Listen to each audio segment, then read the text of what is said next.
SKD Nagar community హాల్లో ఇవాళ republic day celebrations చేశారు. అక్కడికి చీఫ్ గెస్ట్గా కట్క అరవింద్ రెడ్డి గారు అటెండ్ అయ్యారు.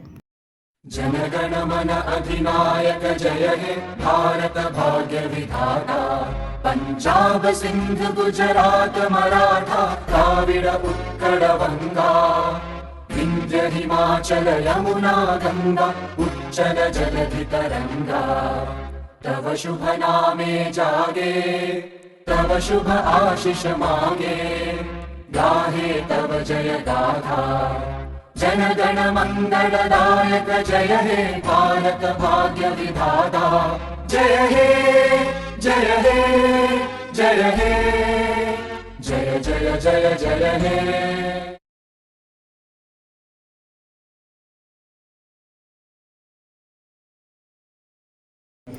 ట్రిపుల్ కమిటీ సభ్యులకు అలాగే కార్యకర్తలందరూ కూడా మరి హృదయపూర్వక నమస్కారాలు. అలాగే 77వ రిపబ్లిక్ డే గణతంత్ర దినోత్సవ శుభాకాంక్షలు. పిల్లలు పెద్దలందరూ కూడా అన్న తమ్ములందరూ కూడా హృదయపూర్వక నమస్కారాలు అలాగే శుభాకాంక్షలు.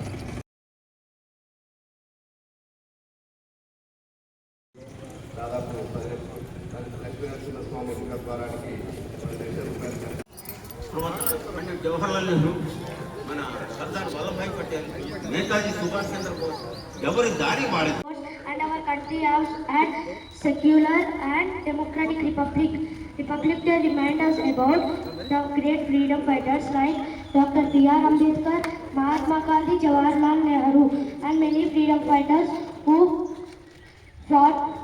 sacrificed their lives for freedom and rights. గణతంత్ర దినోత్సవ శుభాకాంక్షలు.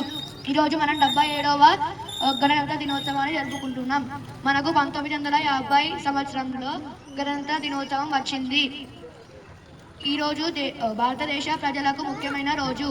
మనం ప్రతి సంవత్సరం జనవరి 26 రోజున గణతంత్ర దినోత్సవం జరుపుకుంటాం.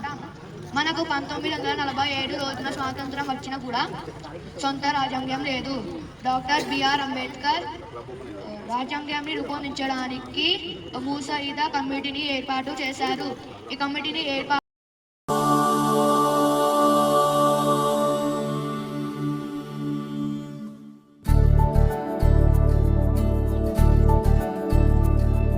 ఒకే ఒక్క దేశం ఓంకారమై నినదించింది.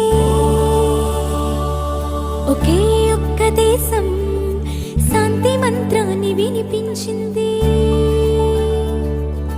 పరాయి మూకలు ఎగబడుతుంటే ఫలాలనే తెగ దోచుకు తింటే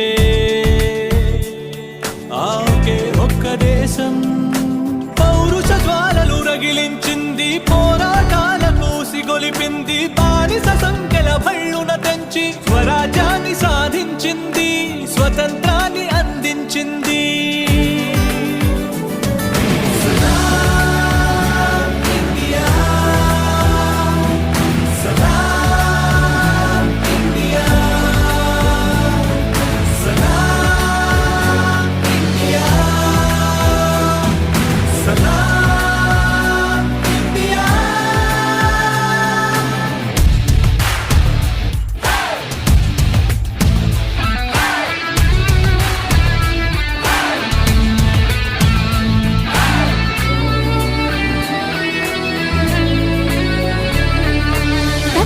జాతులు అక్షర జ్ఞానము నెరుగని రోజుల్లో ఇక్కడ మాత్రము ఆత్మ జ్ఞానపు జ్యోతులు నింపింది.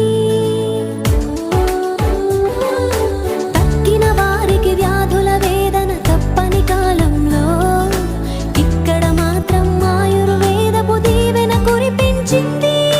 గణితానికి మరి సున్నానిచ్చిన ఘనత తనదే. గ్రహణాలను తేదీలతో చెప్పిన చరిత తనదే. రోదసిలో ఘన లక్ష్యాలన్నీ లీలగా ఛేదించిన రోజు పురాణ బైబిల్ గీతల బోధలు పాటించింది.